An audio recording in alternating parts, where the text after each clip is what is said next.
বিসমিল্লাহির রহমানির রহিম। Voice of people with কাজল পক্ষ থেকে জানাই অভিনন্দন।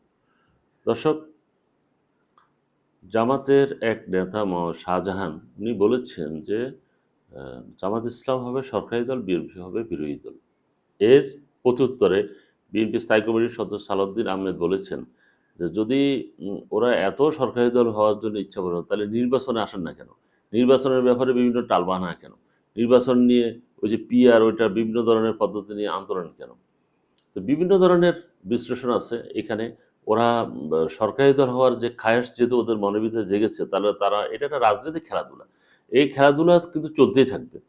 এ এরপরে এক পর্যায়ে কিন্তু সবাই করবে, ইলেকশন করবে এবং ইলেকশনে সবাই আসবে এবং ইলেকশনের একটা সুন্দর ইলেকশন হবে। ফেব্রুয়ারিতে যে ইলেকশনটা হবে, এখন তো এটা রাজনৈতিক একটা চাপ। ডক্টর ইউনূসের সাথে কিন্তু এখন যে জাতিসংঘে কিন্তু বিএনপির প্রতিনিধি যাচ্ছে, এনসিপি যাচ্ছে, জামাত ইসলামের নায়েবে আমিরও যাচ্ছে। তাহলে কি আসলে ওই যে তলে তলে সব ঠিক, উপরে উপরে রাজনীতি। উপরে উপরে রাজনীতি এটা চলতে থাকবে। রাজনীতিতে খেলাধুলা এভাবে চলবে।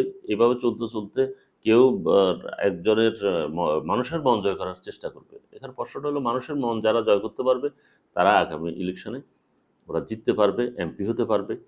এর ব্যতিক্রম কিন্তু আর কোনো আগামী ইলেকশনে এটার কোনো উপায় নেই যে জোর জবরদস্তি করে একটা এলাকায় সন্ত্রাস দিয়ে আপনি মিলভিট করে আপনি ভোট নিয়ে নিবেন আর সেখানে এমপি হয়ে যাবেন। এটা অসম্ভব। এটা চিন্তা যাদের মাথায় আছে এটা ছেড়ে দেন। মাথা থেকে এটা এটা ঝেড়ে ফেলে দেন। মানুষের কাছে যাইতে হবে, মানুষের দরবারে যাবেন। দেখবেন যে আপনি ওখানে সত্যিকার অর্থে যে আ মানে ইলেকশন যেটা আপনি ধরে নিবেন যে এটা একটা খুব ভালো ইলেকশন হবে, সেই ইলেকশনটা করতে হলে ফ্রি, ফেয়ার এবং ক্রেডিবল ইলেকশন যদি করতে চান, তাহলে আপনাদের সবাইকে মিলিয়ে কাজ করতে হবে। নির্বাচন কমিশনের সাথে সহযোগিতা করতে হবে। হ্যাঁ, জুলাই সনদ নিয়ে আপনি আলোচনা করবেন, এতে কোনো সমস্যা নেই।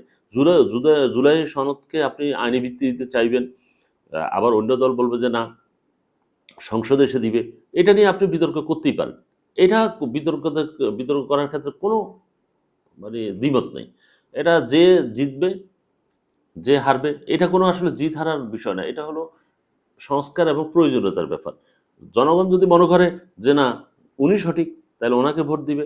আর যদি মনে করেন যে না, এই যিনি বলেছেন যে না এখন জুলাই সনদ হবে না, তাহলে দেখবেন যে জনগণই সঠিক রায়টা দিয়ে দিবে।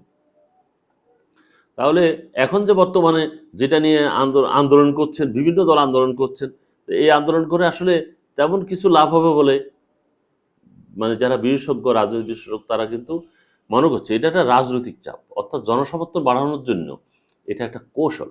এটা তো কৌশল সবাই নিতে পারে। দর্শক, ভালো থাকবেন। আল্লাহ হাফেজ।